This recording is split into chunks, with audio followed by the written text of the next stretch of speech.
ASEAN Editors and Economic Opinion Leaders Forum, the President mentioned that he is talking to some personalities and he has some people in mind for the 2028 elections, and some of these personalities have said no. Do you have information about this po?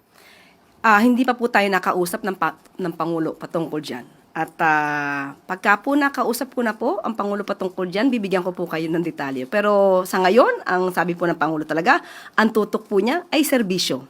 Pero nadinig niyo rin po kung ano ba ang mga requirements or at least mga kinakailangan para sa isang leader na dapat mamuno bilang Pangulo. Ang sabi niya ay dapat na nakakaintindi ng economics. Ang sabi rin niya ay dapat naiintindihan ang patungkol sa inflation, pati ang paggawa ng trabaho at ang food supply. At mga tao dapat na leader ay hindi inuuna ang politika kundi kung paano paunlarin ang bansa.